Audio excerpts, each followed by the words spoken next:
다 같이 일어서서 일성 부르심으로 살아계신 하나님 앞에 예배하겠습니다.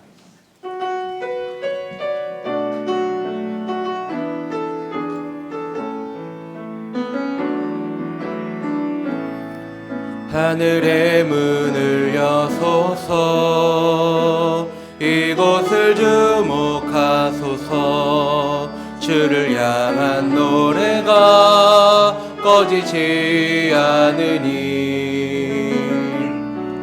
하늘을 열고 보소서. 이곳에 임재하소서. 주님을 기다립니다. 기도의 향기가 하늘에 닿으니 주여 임재하여 주소서.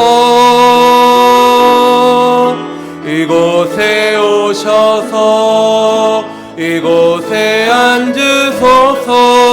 이곳에서 드리는 예배를 받으소서. 주님의 이름만이 오직 주의 이름만 이곳에 있습니다. 우리의 왕이신 여호와 하나님을 찬양합니다. 우리가 주께 드리는 찬양을 받아주시고 오직 주의 영광 안에 거하게 하옵소서. 예수님의 이름으로 기도드립니다. 아멘.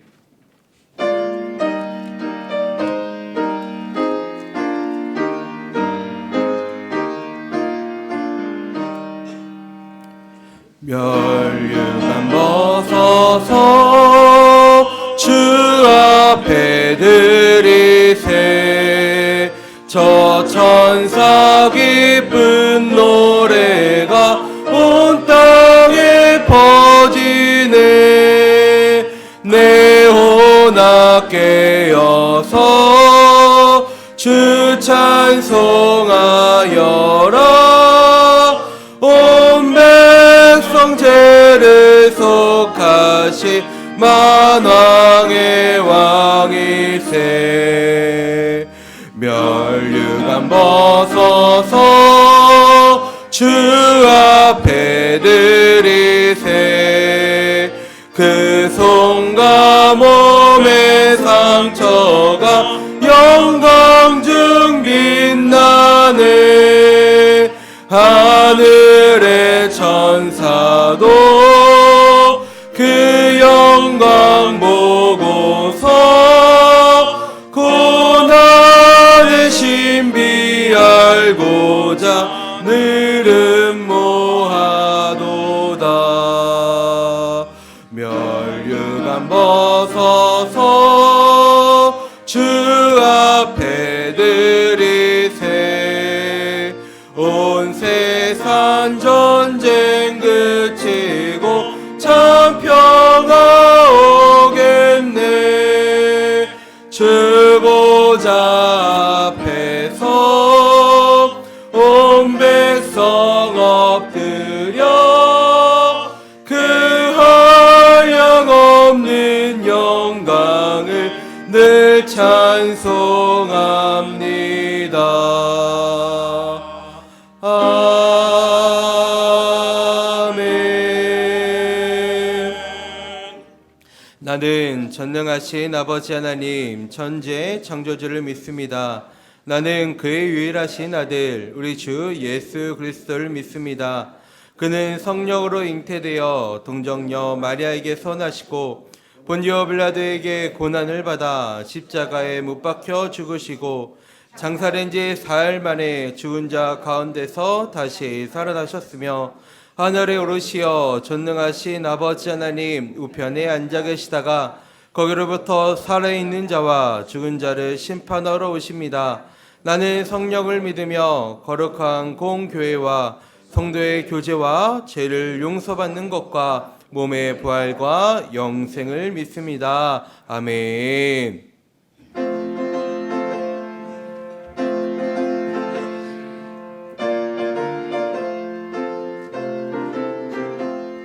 목마른 내 영혼 영혼 주가 이미 허락한 그 귀한 영생수 주여 갈망합니다.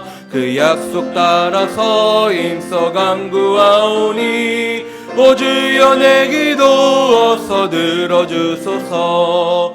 예수의 사랑 예수의 사랑 바다 물결같이 내게 임하니 영광의 물결에 온전히 쌓여서 내 영혼의 기쁨 한량 없도다. 주 내게 약속한 큰 비 내려주시려 은혜의 저구름 건너편에 떠올라 그 귀한 징조가 내게 밝히 보이니 나 힘을 다하여 주께 간구합니다. 예수의 사랑 예수의 사랑 바다 물결같이 내게 임하니 영광의 물결에 온전히 쌓여서 내 영혼의 기쁨 한량 없도다. 은혜의 소낙비 지금 흡족히 내려 구원의 큰 강물 흘러차고 넘쳐서 내 추한 모든 죄 모두 씻어버리니 나 지금 은혜를 충만하게 받았네. 예수의 사랑 예수의 사랑 바다 물결같이 내게 임하니 영광의 물결에 온전히 쌓여서 내 영혼의 기쁨 한량 없도다. 그 차고 넘치는 주의 은혜의 물결 힘차게 밀려와 내게 만족합니다. 오 할렐루야로 주 찬송하오니 내 맘의 기쁨이 항상 충만함이라. 예수의 사랑 예수의 사랑 바다 물결같이 내게 임하니 영광의 물결에 온전히 쌓여서 내 영혼의 기쁨 한량 없도다.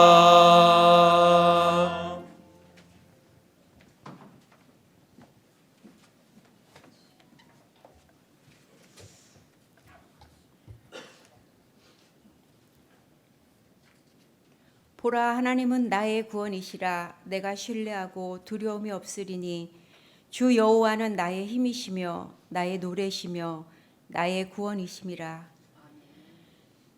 할렐루야. 저희의 힘이시며 노래시며 구원이신 하나님, 주님을 신뢰하고 두려움 없이 소망으로 세상을 이기게 하시니 감사합니다.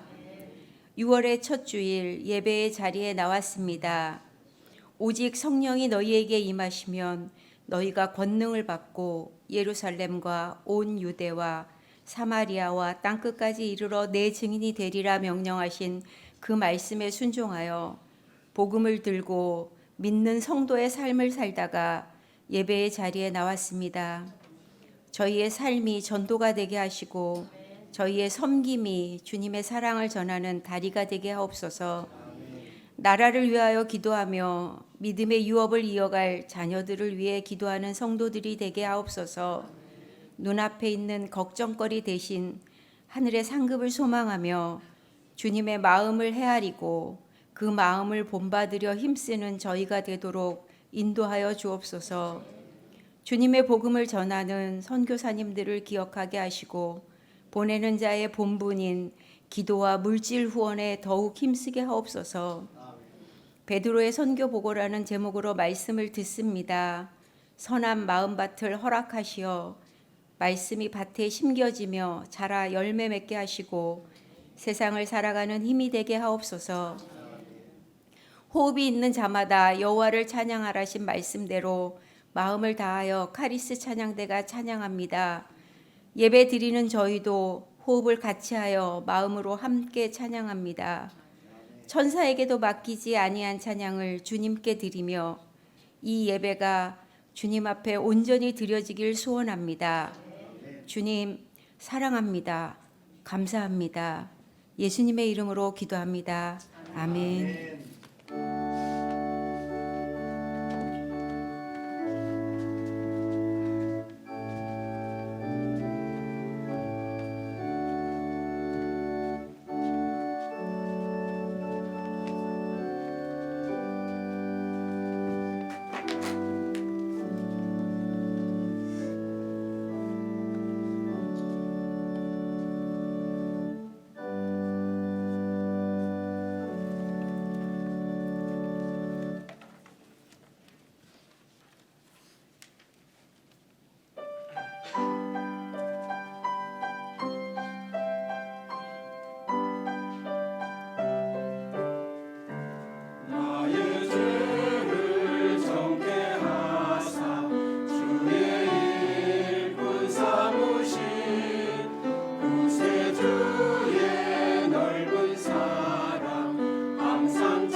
교회 소식 전해드리겠습니다. 다음 주일은 창립기념 주일로 드립니다. 1, 2부 예배 시 원로 목사님께서 말씀을 전해주십니다. 정기당회가 오늘 오후 1시에 각 기간 원례가 다음 주일에 있습니다. 교회 창립 제77주년 기념 추대 및 임직 감사 예배가 다음 주일 오후 3시에 있습니다.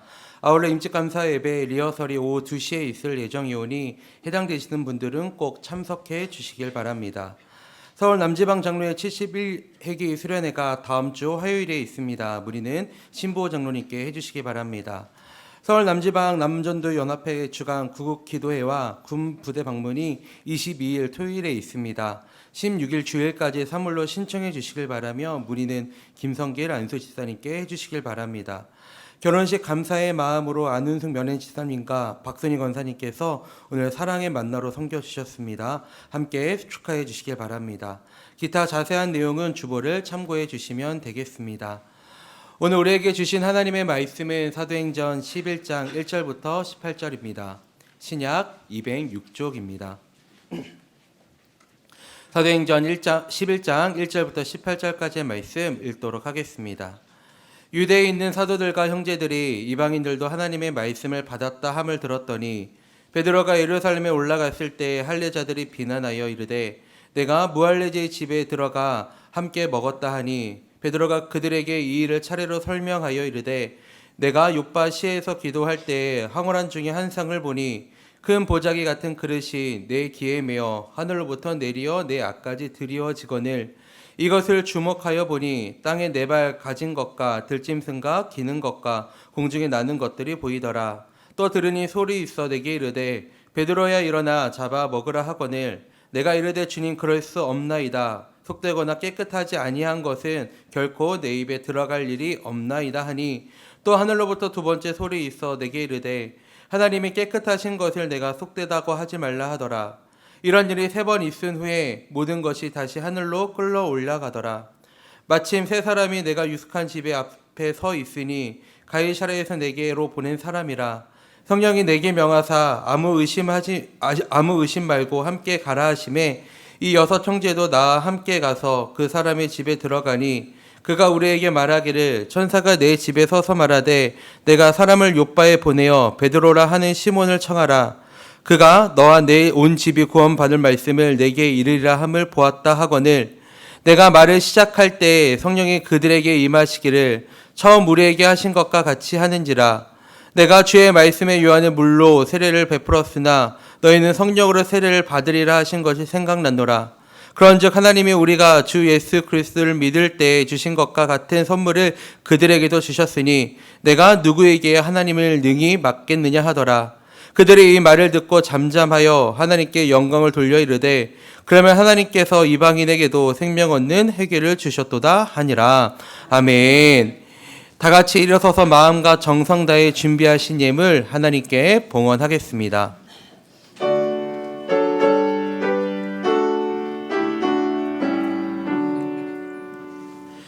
내게 있는 모든 것을 아낌없이 드리네. 사랑하고 의지하며 주만 따라 살리라. 주께 드리네. 주께 드리네. 사랑하는 그 주 앞에 모두 드리네. 내게 있는 모든 것을 겸손하게 드리네. 세상 욕심 멀리하니 나를 받아 주소서. 주께 드리네. 주께 드리네.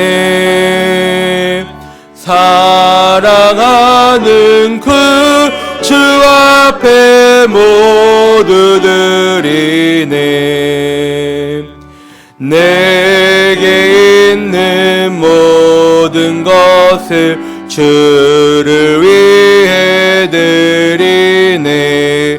주의 성령 충만하게 내게 내려주소서. 주께 드리네. 주께 드리네. 사랑하는 그 주 앞에 모두 드리네.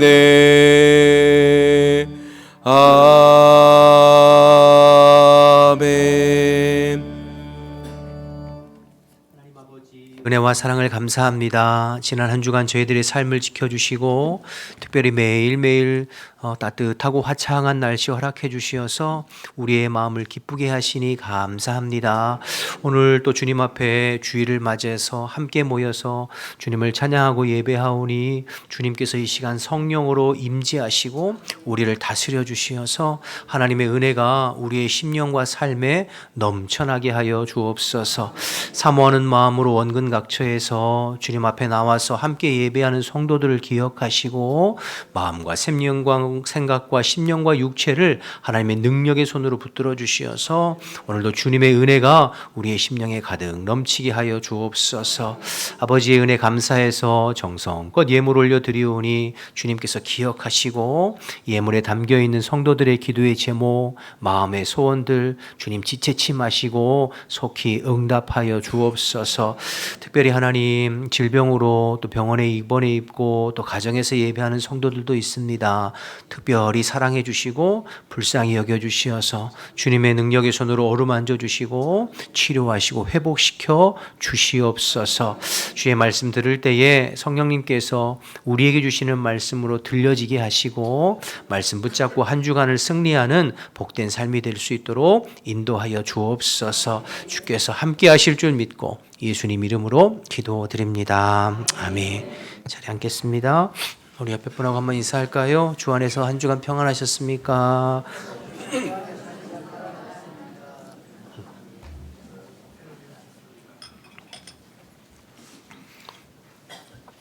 계속해서 오늘 사도행전 11장인데요. 우리는 지난 10장을 통해서 이방인 고넬료와 그의 가족들이 구원받는 내용들을 살펴보았습니다. 성령께서 가이사랴에 있는 고넬료에게 환상과 말씀을 통해서 나타나셨고 동시에 요바에 있는 베드로에게도 환상과 말씀을 통해서 나타나셔서 이제 베드로가 가이사랴에 있는 고넬료 집에 방문하게 되고 그곳에서 주의 말씀과 복음을 증거할 때 이방인에게도 유대인과 똑같이 성령이 임하는 것을 보고 깜짝 놀라게 되죠. 그러면서 마음에 생각하기를 하나님은 유대인뿐만 아니라 이방인도 구원하시고 그들에게도 동일한 성령을 내려주시는구나 이제 깨닫게 되죠. 그러니까 지금까지 베드로의 마음속에 있었던 어떤 잘못된 선민의식, 이방인에 대한 오해와 편견들이 깨어지고 무너지는 계기가 되었습니다. 그런 일을 마치고 이제 예루살렘으로 돌아오게 된 거예요. 오늘 11장 본문은 베드로가 전도여행, 선교여행을 마치고 예루살렘에 돌아왔을 때 일어난 일인데요. 1절을 한번 보실까요? 1절 보시면 유대에 있는 사람들, 사도들과 형제들이 이방인들도 하나님의 말씀을 받았다함을 들었더니 여러분 이 소식이 기쁜 소식입니까? 슬픈 소식인가요?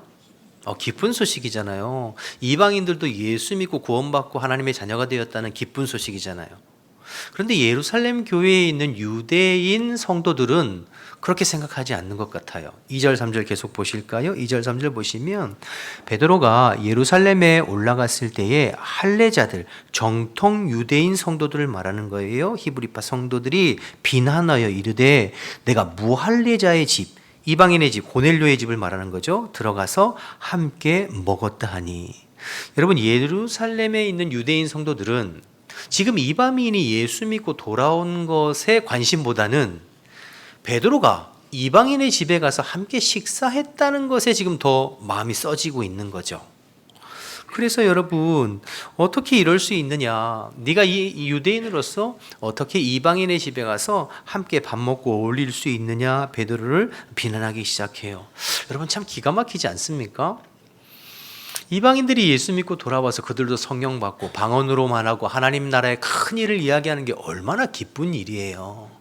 그런데 예루살렘 성도들은 거기에는 별로 관심이 없고 베드로가 이방인과 함께 식사하고 교제했다는 것에 대해서 흥분하면서 베드로를 비난하기 시작해요. 어떻게 이런 일이 있을 수 있을까?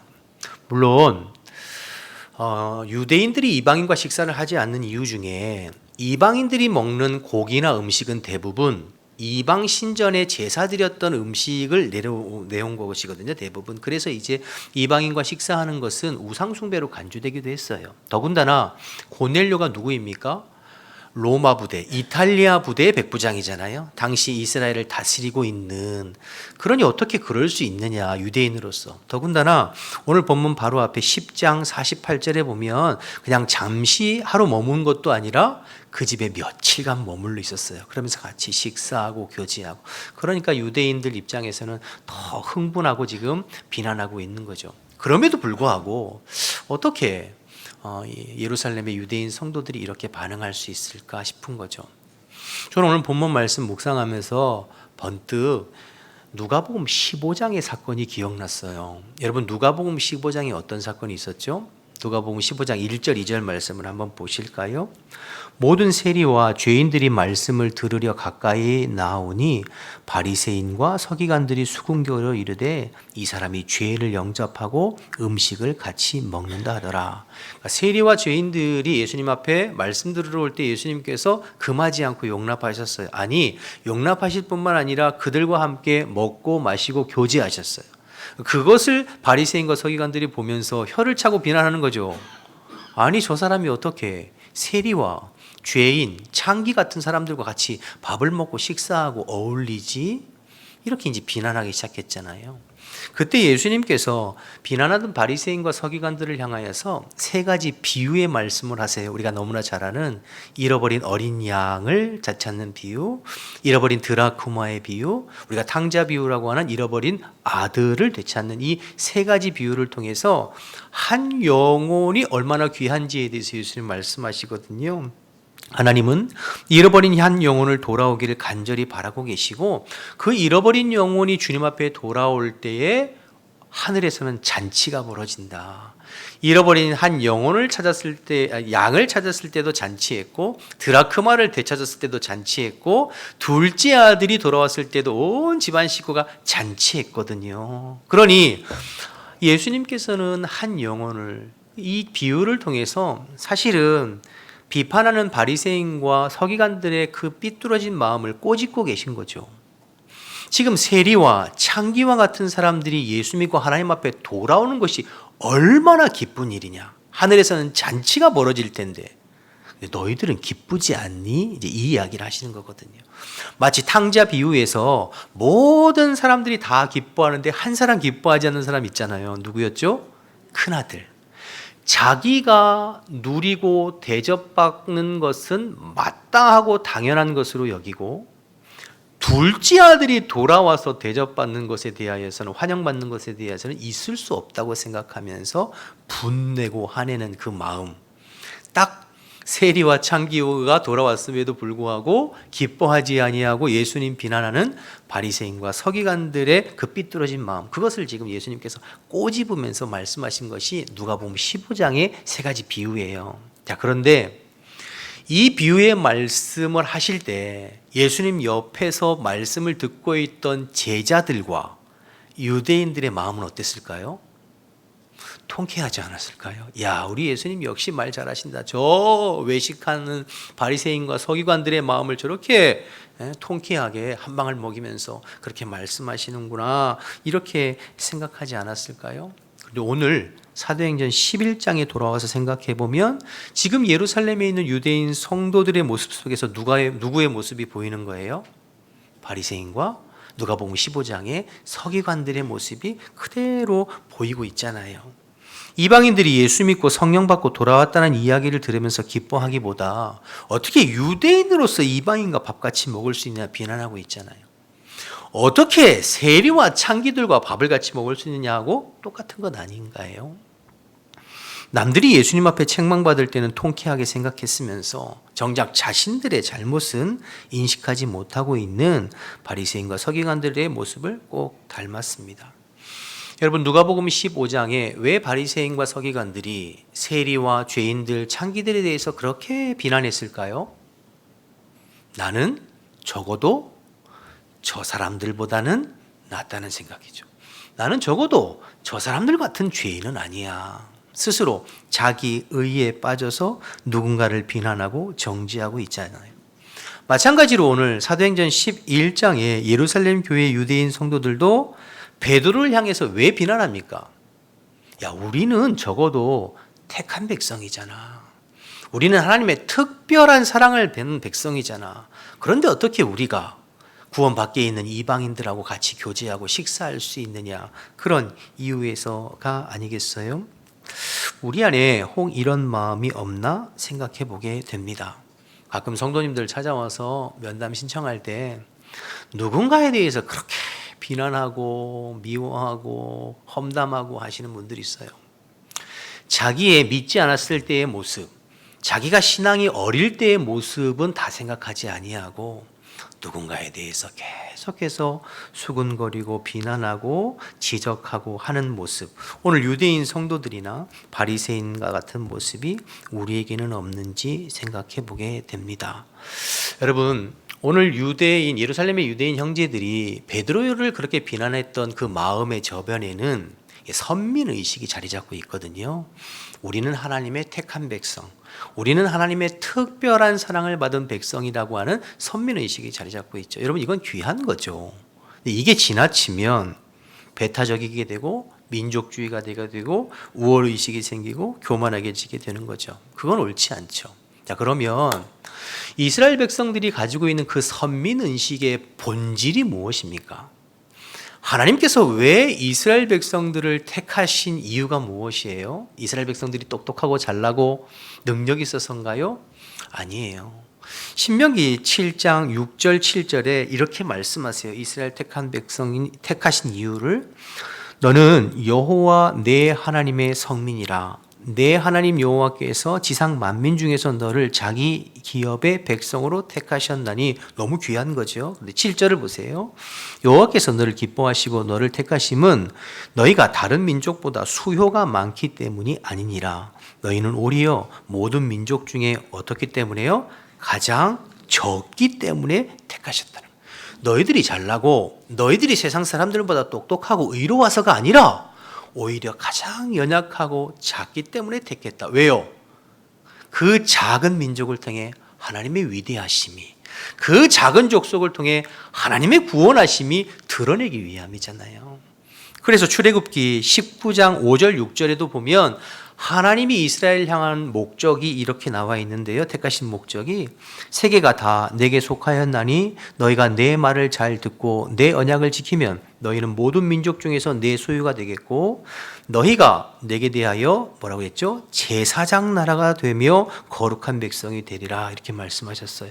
그러니까 이스라엘이 작고 초라하지만 그들을 택한 이유는 그들을 거룩한 백성 제사장 나라로 삼아 열방을 섬기는, 열방의 하나님의 구원의 복음을 증거하는 통로 삼으신다는 뜻이에요. 제사장 나라 할 때 그 제사장을 라틴어로 폰티텍스라고 부르는데요.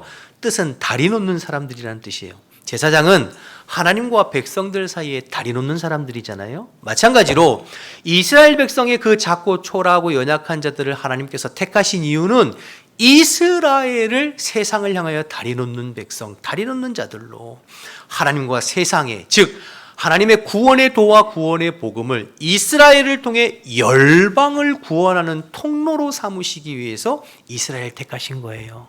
그들이 잘나고 똑똑하고 유능해서가 아니라, 그러니까 전적인 하나님의 은혜이죠. 은혜는 자격 없는 자에게 주어지는 하나님의 호의거든요.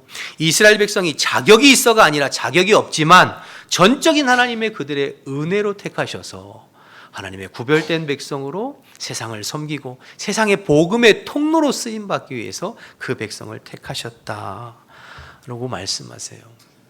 자, 그렇다면 이것이 하나님의 택하심의 의미라는 것을 제대로 안다면, 이것이 선민의식의 바탕이라는 것을 안다면 교만할 수 있을까요? 우월의식을 가질 수 있을까요? 아니죠. 그럴 수 없죠. 이방인들 무시할 수 있나요? 그럴 수 없죠. 오히려 더 겸손해야죠. 여러분, 이건 우리도 마찬가지입니다. 베드로전서 2장 9절 말씀을 한번 보시죠. 베드로전서 2장 9절. 그러나 너희는 택하신 족속이요 왕 같은 제사장이요 거룩한 나라요 그의 소유가 된 백성이니 이는 너희를 어두운 데에서 불러내어 그의 기이한 빛에 들어가게 하신 이의 아름다운 덕을 선포하게 하려 하심이라. 이제는 이스라엘이 아니라 저와 여러분이 택한 족속이요 왕 같은 제사장이라고 말씀하고 계세요. 할렐루야. 그러면 저와 여러분을 향한 하나님의 뜻도 무엇일까요? 똑같아요. 폰티텍스, 다리 놓는 사람. 우리를 통해서 열방을 섬기고 세상에 예수 그리스도의 복음을 통해서 구원을 증거하는 통로로 우리를 선택하신 거죠. 저와 여러분이 세상 사람들보다 더 의롭고 선하고 잘나고 똑똑해서가 아니라 오히려 그들보다 더 연약하고 약하지만 오직 전적인 하나님의 은혜로 자격 없는 나를 주님께서 은혜로 구원해 주신 줄로 믿습니다. 여러분, 이게 성도의 본질이, 정체성의 본질이요 교회의 정체성의 본질이라면 우리는 절대 교만할 수 없죠. 신앙생활 내가 조금 더 오래 했다고, 내가 직분 좀 더 먼저 받았다고, 내가 우리 교회에서 더 오래 다녔다고 내가 교만할 수 있나요? 아니에요. 그러니까 주님의 우리를 부르심의 이 은혜를 제대로 아는 사람이라면 절대로 교만할 수가 없어요. 만약에 그것 때문에 교만하다면 뭔가 잘못하고 있는 거죠. 오늘 사도행전 11장의 유대인 성도들이나 나누었던 누가복음 15장의 바리새인과 서기관과 다를 게 없죠. 여러분, 우리는 항상 은혜를 잊어서는 안 됩니다. 당연하고 마땅하다고 생각하면 안 돼요. 탕자 비유의 큰아들과 같은 마음을 하나님 가장 싫어하세요. 오히려 둘째 아들같이 이런 나를 아버지께서 품어주셨구나, 죄로 죽을 수밖에 없는 나를 하나님께서 은혜로 구원하시고 살려주시고 내게 직분을 맡겨주셨구나, 이런 마음을 가지고 겸손하게 주님을 바라보는 사람들 하나님께서 기뻐하시는 줄로 믿습니다. 여러분, 사도 바울의 고백을 한번 볼까요? 고린도전서 15장 9절 말씀인데요, 보시면 사도 바울이 이렇게 고백해요. 나는 사도 중에 가장 작은 자라. 나는 하나님의 교회를 박해하였으므로 사도라 칭함받기를 감당하지 못할 자니라. 고린도전서는 사도 바울의 초기 서신이에요. 근데 뭐라고 그러냐면 나는 사도들 중에 가장 작은 자입니다. 에베소서 3장 8절 말씀도 보시죠. 모든 성도 중에 지극히 작은 자보다 더 작은 나에게 하나님 은혜 주셨다. 에베소서는 사도 바울의 중기 서신이에요. 그런데 뭐라고 그래요? 성도들보다 내가 작은 자다. 처음엔 뭐라고 했어요? 사도들보다 작은 자다. 성도들보다 작은 자다. 디모데전서 1장 15절 말씀해 보시면 mit보다 모든 사람이 받을 만한 이 말이요 그리스도 예수께서 죄인을 구원하시려고 세상에서 임하셨도다 하도다. 그 다음에 뭐라고 그랬죠? 죄인 중에 내가 괴수다. 디모데 전후서는 사도 바울의 후기 서신이거든요. 자, 그러니까 보세요. 여러분, 사도 바울이 누구예요? 기독교 역사상 예수님 다음으로 가장 위대한 신학자요, 설교자요, 목회자요, 선교사라고 부르는 것이 사도 바울이에요. 그런데 그는 신앙생활 하면 할수록 더 겸손했어요. 내가 모든 사도들 중에 나는 작은 자다. 신앙생활 더 하면 할수록 내가 모든 성도들 중에 작은 자다. 이제 마지막에 가서는 나는 죄인의 괴수 중에 괴수다. 이게 정상이죠. 왜 그런가요? 내가 믿음 생활하고 주님의 은혜를 알아가면 알아갈수록 나 같은 죄인, 예수 믿는 사람을 핍박하던 자를 구원하셔서 그리스도의 복음을 증거하게 하시는 그 주님의 은혜가 얼마나 크고 놀라운지를 깨달아지는 거죠. 여러분, 이건 그냥 하는 말이 아니에요. 그냥 립 서비스가 아니에요. 신앙생활을 하면 할수록 마땅하고 당연한 것이 아니라 생각하면 생각할수록 주님의 은혜인 것을 깊이 깨닫고 고백하는 것이죠. 여러분, 저와 여러분에게 이런 마음이 있기를 주님의 이름으로 축복합니다. 언제나 주님의 은혜를 잊어버리지 말고 내가 어떤 자인가, 나 같은 죄인을 살리신 주님의 은혜 감사하면서 내게 주어진 모든 것들을 당연하고 마땅한 것으로 여기는 것이 아니라 빚진 자의 마음으로 늘 겸손하게 하나님 앞에 사람 앞에 사명 감당하는 저와 여러분 되시기를 주님의 이름으로 축복합니다. 자, 두 번째로 베드로가 자신을 비난하는 유대 형제들에게 이 자초지종을 자세히 설명하는 것이 4절에서 17절까지 이어지는데요. 이미 그 내용은 우리가 10장 10장에서 살펴본 내용을 그대로 가감없이 베드로가 반복해서 설명하고 있는 내용이죠. 욥바에서 본 환상과 성령의 지시, 그리고 그 말씀을 따라서 고넬료 집에 갔을 때 복음 전할 때 그곳에 성령이 임하는 내용들을 쭉 설명하고 있잖아요. 그대로. 근데 12절을 보시면, 간단히 살펴보면 12절 보시면, 성령이 내게 명하사 아무 의심 말고 함께 가라 하심에 이 6 형제도 나와 함께 가서 그 사람의 집에 들어갔다고 했잖아요. 그러니까 욥바에서 가이사랴로 베드로가 갈 때 혼자 간 게 아니었어요. 몇 명이요? 6명의 형제들이 같이 갔죠. 유대 형제들이. 이것도 의미가 있어요. 왜냐하면 유대인들은 어떤 사안에 대해서 그것을 사실 여부를 확인할 때는 적어도 2-3명의 증인이 있어야 돼요. 그 증인이 증언이 있어야 그것을 사실로 인정하거든요. 그런데 6명의 유대인들이 증언하니까 분명한 사실이잖아요. 만약에 베드로가 혼자 고넬료 집에 방문했다면 나중에 예루살렘 와서 더 곤란할 수 있죠. 왜냐하면 아무도 그것을 증명해 줄 사람이 없어요. 그런데 6명의 형제들이 함께 방문했기 때문에 증명을 할 수가 있는 것이죠. 여러분, 이 말씀을 보면서 그런 생각을 했어요. 주의 일들을 하는데 우리는 항상 함께 하는 것입니다. 주의 일을 혼자 하는 것이 아니라 함께 하는 것입니다. 혼자 하는 것이 일이 편할 수 있지만, 그러나 불편하고 힘들어도 함께 주의 일은 감당하는 겁니다. 요즘 새벽에 우리가 사도 바울의 전도 여행을 뒤에 13장 이후에 살펴보고 있잖아요. 1차 전도 여행 사도 바울이 떠날 때도 누구하고 함께 떠났죠? 바나바와 마가 요한과 떠났어요. 물론 중간에 마가 요한이 힘들다고 돌아가긴 했지만 혼자 가지 않고 함께. 2차 전도 여행도 바울은 실라와 함께 떠나고요. 루스드라에서 디모데가 합류하고 드로아에서 의사 누가가 합류해요. 총 4명이 2차 전도 여행을 수행하거든요. 그러니까 항상 사도 바울도 함께 동역하고 함께 일했어요. 그래서 항상 함께 사역하고 동역하는 것이 중요해요. 힘들어도 함께 해야 됩니다. 서로 의지하고 나중에 결과를 증언하고 보고할 때도 과장하지 아니하고 가감하지 아니하고 있는 사실 그대로 하나님의 하신 일들을 증언하게 되는 것이죠.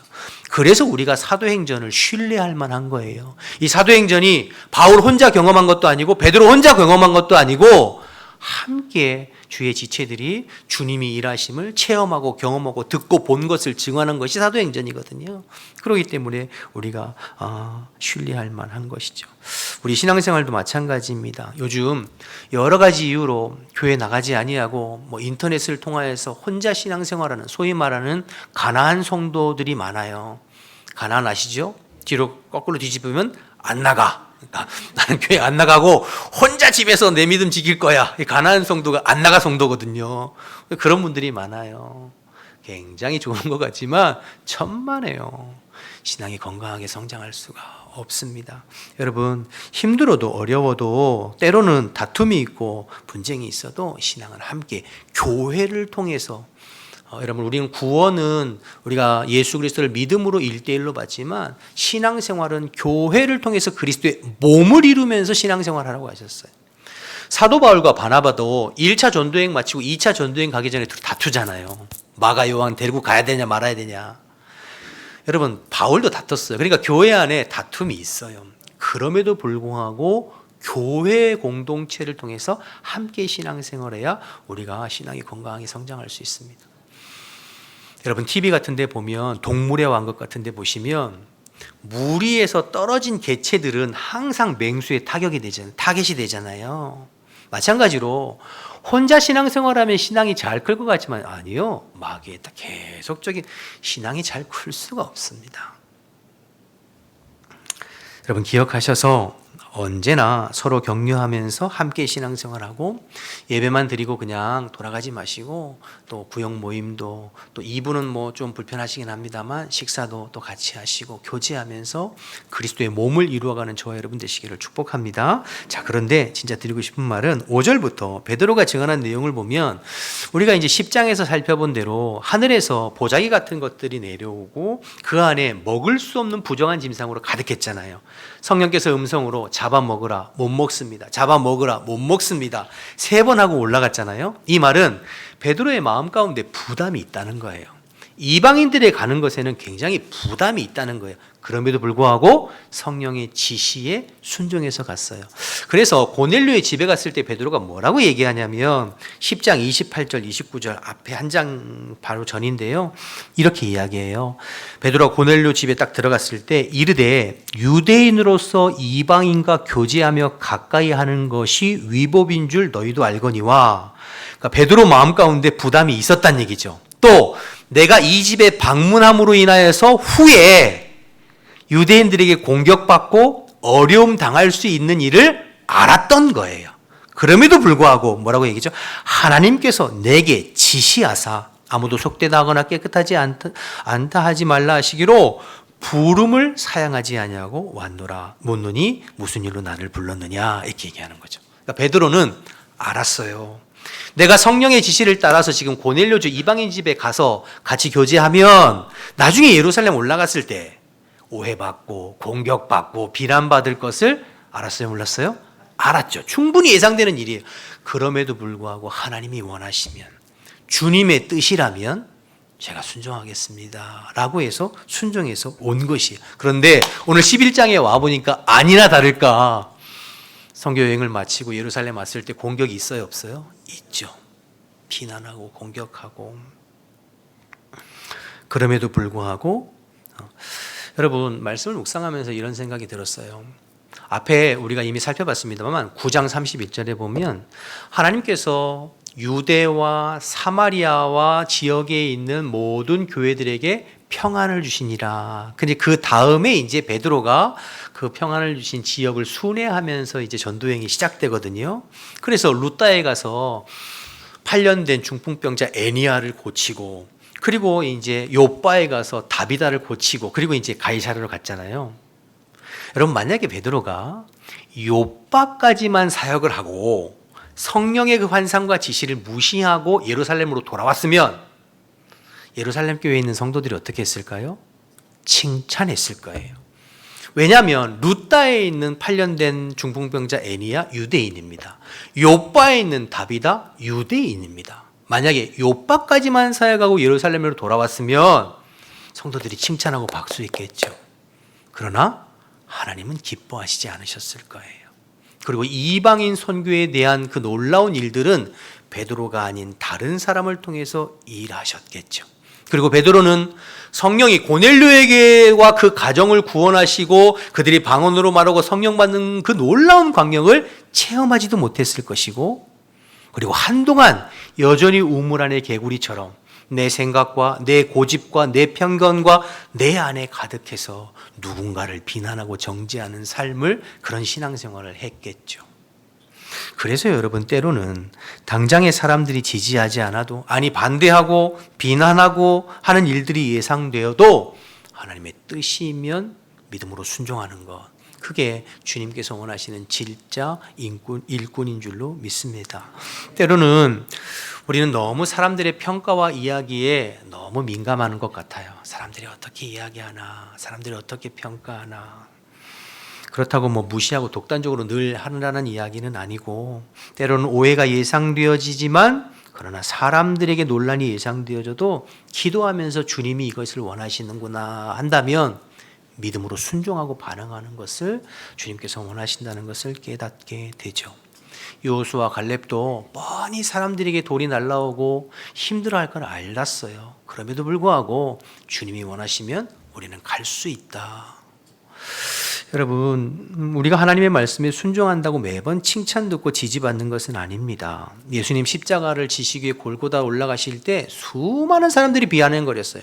로마 병정들이 때리고 비아냥거렸고 종교 지도자들도 비아냥거렸고 심지어 지나가는 나그네들까지 혀를 차면서 한 소리 했거든요.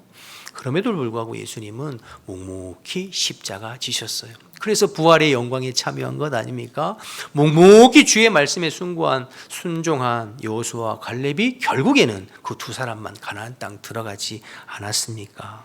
교회 일을 감당할 때 매번 지지받고 칭찬받는 것은 아니에요.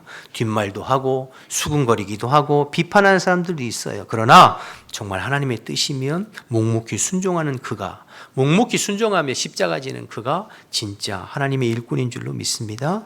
그리고 그런 사람을 하나님께서 나중에 칭찬하시고 의의 면류관으로 우리에게 보상해 주실 줄로 믿습니다. 여러분이 여러분의 직장에서, 학교에서, 가정에서, 사회생활하면서 하나님의 뜻에, 하나님의 말씀에 순종하는 것이 항상 지지받고 칭찬받는 일이 아닐 수 있어요. 오해도 있고 비난도 있고 공격도 있을 수 있어요. 그러나 사람들의 말과 사람들의 시선보다 하나님의 말씀과 성령의 감동에 반응함으로 주님의 뜻에 순종할 때에 주님께서 그러한 사람의 삶을 책임져 주시고 또 은혜 베풀어 주시고 인정해 주시는 줄로 믿습니다. 사람들 눈치 보지 말고 하나님의 말씀에 먼저 반응하고 순종하는 저와 여러분 되시기를 주님의 이름으로 축복합니다. 마지막으로 저는 4절 말씀이 참 은혜가 되었는데요. 4절 말씀 또 보실까요? 베드로가 그들에게 이 일을 그다음 뭐라고 그랬죠? 차례로 설명하여. 여러분, 베드로가 예루살렘 돌아왔을 때 성도들이 비난하고 비판했어요. 근데 베드로가 거기에 대해서 맞대응하거나 화를 내지 아니하고 차분히 자초지정을 설명하고 있어요. 여러분, 이것도 보통 일 아닙니다. 베드로는 지금 칭찬을 받아도 마땅해요. 근데 칭찬은커녕 지금 비난받고 있잖아요. 더군다나 베드로가 누구입니까? 예루살렘 교회 담임 목사예요. 또 지금까지 우리가 살펴봤지만 베드로는 가는 곳마다 하나님의 능력과 기적과 표적이 나타나고, 지난주에 살펴봤지만 5장 15절에 사람들이 베드로가 지나갈 때 그림자가 자기에게 들이우기를 사모하는 마음으로 병자들이 쫓아나올 정도로 베드로 능력이 대단했어요. 지금 예루살렘 교회 초대교회의 어떤 리더십보다도 강력한 리더십과 카리스마가 있는 사람이 베드로예요.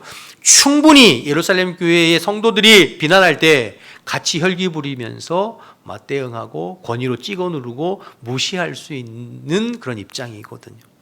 여러분, 사람은 누구나 어떤 권위가 쥐어지고 위치가 지어지고 특별히 탑 리더가 되어지면 자기에 대해서 비난하고 공격하는 걸 좋아할까요?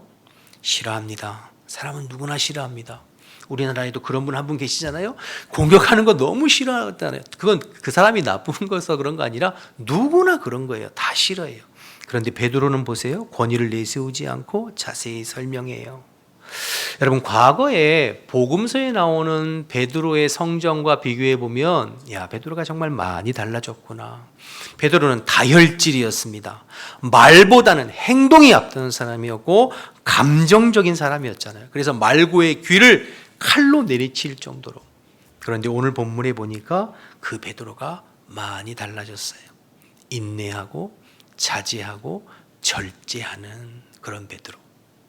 은혜가 되는 것은 베드로는 사역에서도 열매가 나타났지만 그의 인격과 성품에서도 성령의 열매가 나타나고 있다는 거죠. 여러분, 이거 쉬운 거 아니에요. 열심히 사역해서 사역의 결과도 있지만 그의 인격과 성품도 나타나고 있다.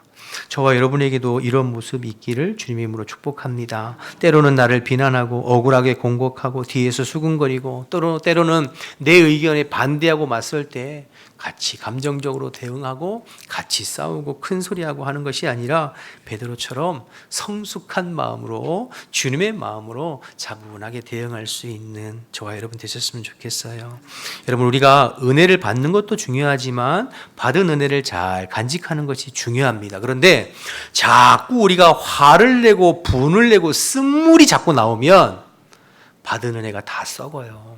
여러분, 우리가 은혜를 쏟는다 이런 표현 하시잖아요. 은혜를 쏟는다. 예배 드리면서 기껏 은혜 받고 집에 돌아가는 차에서 부부가 대판 싸우면 은혜 다 쏟는 거죠. 예배 시간에 찬양하고 기도하고 은혜 충만히 받고 예배당 밖을 나가서 문 앞에서 막 주차 문제로 서로 막 싸우고 다투고 시비 붙으면 은혜 다 쏟는 거죠. 근데 여러분들이 은혜를 쏟는 것 중에 많은 부분에 무엇이 자리 잡고 있냐면 혈기가 자리 잡고 있어요. 혈기 부리는 거. 그래서 여러분이 은혜 받는 것만큼이나 예배 후에 식당이나 가정이나 구역 모임이나 기관 모임에서 사소한 일 갖고 다투고 혈기 부리지 않도록 우리의 마음을 지키는 것이 너무 중요해요. 말씀드리지만 사단은 계속해서 여러분을 노리고 있어요. 계속 충동질하고 있어요. 기껏 은혜 받고 집에 들어갔는데 그냥 한판. 여러분, 베드로의 전도 여행, 순회 여행은 정말로 은혜로웠습니다. 루다에서 애니아를 일으켰어요. 요빠에서 다비다를 살렸어요. 가이사랴에서 이방인 고넬료와 그 가정을 구원했어요. 얼마나 은혜스러운 일정이었어요. 그런데 집에 돌아오니, 예루살렘에 돌아오니 성도들이 비난하는 거예요. 칭찬하고 격려하고 환영해도 모자라는데 비난하는 거예요. 그때 평상시 베드로의 성질대로 한판 붙으면 은혜 다 쏟는 거죠. 지금까지 해온 은혜 다 쏟는 거예요. 그런데 베드로는 그때 혈기 부리지 아니하고 차분하게 처음부터 끝까지 사실 그대로를 설명하기 시작합니다. 이게 베드로가 교회의 리더로서 많이 성장하고 다듬어지고 그릇이 커졌다는 이야기를 보게 되는 것이죠. 여러분, 그렇게 하니까 성도들이 어떻게 되었나요? 차분히 쭉 이야기한 18절 보실까요? 18절 보시면 그들이 이 말을 듣고 그 다음 어떻게 했어요? 잠잠하여 하나님께 영광을 돌려 이르되 그러면 하나님께서 이방인에게도 생명 얻는 회개를 주셨다 하니라. 그렇게 흥분하고 비난하던 성도들이 같이 맞대응했으면 서로 서운하고 섭섭하고 또 싸움이 일어나고 분열이 일어날 수 있지만 베드로가 차분히 하나하나 설명하니까 성도들이 잠잠하고 베드로를 통해서 하나님께서 일하신 일들을 인정하잖아요. 사랑하는 여러분, 혈기 다스릴 수 있기를 주님의 이름으로 축복합니다. 혈기로 은혜를 쏟는 자가 되지 말고 온유함으로 덕을 세우는 저와 여러분 되시길 바랍니다. 사역의 열매뿐만 아니라 우리의 인격과 우리의 내면의 성품의 열매도 맺는 베드로와 같은 저와 여러분 다 되시기를 주님의 이름으로 축복합니다. 우리 다 같이 일어나셔서 찬양하고 한번 기도하겠습니다.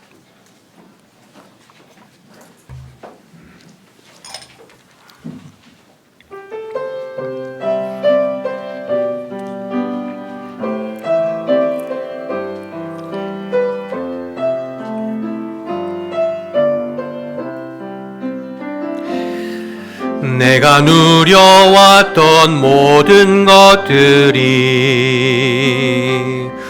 내가 지나왔던 모든 시간이 내가 걸어왔던 모든 순간이 당연한 것 아니라 은혜였소. 아침 해가 뜨고 저녁에 노을 봄의 꽃향기와 가을의 열매 변하는 계절의 모든 순간이 당연한 것 아니라 은혜였소. 모든 것이 은혜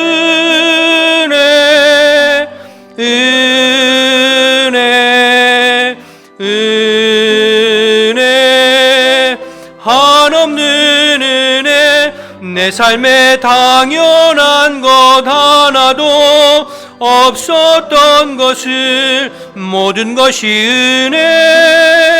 은혜였소. 우리 이전하겠습니다.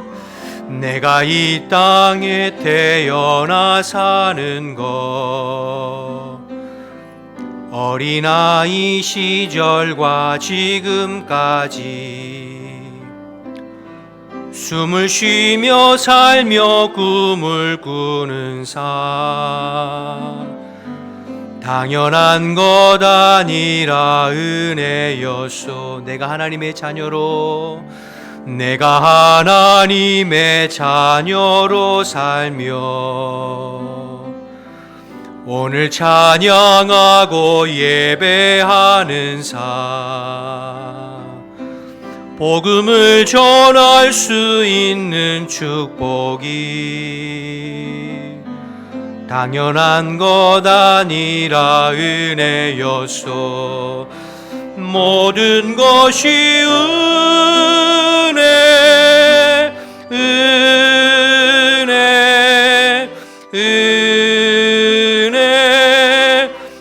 한없는 은혜 내 삶에 당연한 건 하나도 없었던 것은 모든 것이 은혜. 고백합시다. 모든 것이 은혜입니다. 모든 것이 은혜, 은혜, 은혜. 한없는 은혜 내 삶에 당연한 건 하나도 없었던 것은 모든 것이 은혜, 은혜여서. 기도하길 원합니다. 여러분, 우리가 은혜를 잊어서는 안 됩니다. 우리가 누리고 살아가는 모든 것이 당연한 것이 아닙니다. 주의 은혜입니다. 나 같은 죄인 살리셔서 직분 주시고 사명 감당하게 하신 주님의 은혜 기억하면서 아버지 겸손한 마음으로 감사하며 살게 하여 주옵소서. 때로는 사람들이 지지하지 않고 때로는 오해가 있고 비난이 있어도 아버지 뜻이면 믿음으로 굳건하게 묵묵히 순종하는 진짜 일꾼 되게 하옵소서. 아버지 혈기 부리지 않기를 원합니다. 감정으로 대하지 않기를 원합니다. 은혜 쏟지 말고 베드로처럼 온유하고 겸손하여 덕을 세우는 지혜로운 일꾼 되게 하소서. 이런 마음을 가지고 우리 주님을 한번 부르고 동성으로 기도하겠습니다. 주여, 하나님 아버지 은혜와 사랑을 감사합니다. 오늘 저희들이 주님 앞에 나와 예배하고 찬양하는 것도 은혜요, 하나님의 말씀을 듣는 것도 은혜요, 함께 기도하는 것도 은혜요, 함께 신앙생활하는 것도 은혜입니다. 모든 것이 하나님의 은혜임을 믿음으로 고백합니다. 하나님 마땅한 것으로 당연한 것으로 여기지 않게 도와주옵소서. 우리의 마음이 높아지고 교만해지지 않게 도와주옵소서. 나 같은 죄인 살리신 주님의 은혜에 감사하고 찬양하고 기뻐하며 겸손하게 신앙생활하는 저희들 될 수 있도록 주님 인도하여 주옵소서. 언제나 하나님 앞에 사람 앞에 겸손하게 엎드리게 도와주시옵시고, 때로는 사람들이 미워하고 오해가 있고 비난하고 지지하지 않아도 하나님의 뜻이면 하나님의 말씀이면 믿음으로 반응하고 순종하여 주님의 뜻을 이루어가고 내게 주신 십자가를 묵묵히 지고 가는 하나님 진짜 주님의 제자, 진짜 주님의 일꾼 되어질 수 있도록 하나님 인도하여 주옵소서. 아버지 종의 혈기를 다스려 주옵소서. 감정을 다스려 주옵소서. 혈기로 은혜 쏟아버리지 않게 도와주시옵시고, 베드로처럼 온유하고 겸손하여서 교회의 덕을 세우며 하나님 지체를 품고 살아가 볼 수 있도록 하나님 인도하여 주옵소서. 아버지의 마음을 부어주옵소서. 아버지의 사랑의 마음, 온유의 마음을 부어주시어서 우리의 인격과 삶에 그리스도를 닮아가는 온유한 성품, 하나님 아버지의 지혜로운 성품이 우리를 통해서 나타날 수 있도록 주님 인도하여 주옵소서. 그래서 하나님 행복한 먹기, 행복한 신앙생활이 하나님 실제가 되어질 수 있도록 이 시간 우리의 심령 가운데, 우리의 영혼 가운데 하나님께서 놀라운 하나님의 은혜로 주의 성령으로 충만하게 기름 부어 주시옵소서. 언제나 주님의 은혜에 감사하는 저희들 되어질 수 있도록 주님 도와주시고 역사하여 주옵소서. 아버지 하나님, 은혜 감사합니다. 깨닫고 보니 모든 것이 은혜였습니다. 교만했던 저희들의 마음을 용서하시고 나 같은 죄인 살리시고 구원하신 주님의 은혜에 감사하면서 묵묵히 끝까지 사명 감당할 수 있도록 도와주옵소서.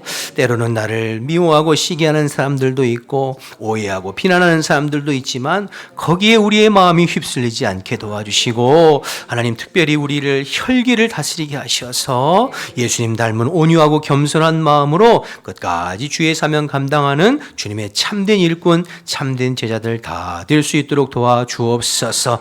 주신 말씀을 마음에 새겨서 한 주간 동안 주님과 동행하면서 사람 앞에 겸손하게 하시고 그리스도의 사랑과 평화를 증거하는 피스메이커로 살아갈 수 있도록 하나님 도와주시옵소서. 순간순간 주의 말씀이 우리의 심령 가운데 떠오르게 하셔서 주님의 말씀에 순종하여 나 자신을 죽이고 그리스도를 드러내는 저희들의 삶이 될 수 있도록 도와주시며, 우리의 말과 모습을 통해 우리의 가족들이, 우리의 직장의 동료들이, 우리의 삶의 주변의 이웃들이 예수님을 바라볼 수 있는 하나님의 사람들 다 되어질 수 있도록 은혜 베풀어 주옵소서. 이제는 우리 주 예수 그리스도의 은혜와 하나님 아버지의 크신 사랑과 성령의 교통하심이 하나님의 말씀의 믿음으로 다시 한번 반응하기로 작정하는 우리 모든 성도들의 머리 위에 지금부터 영원토록 함께 하시기를 간절히 축원하옵나이다. 아멘.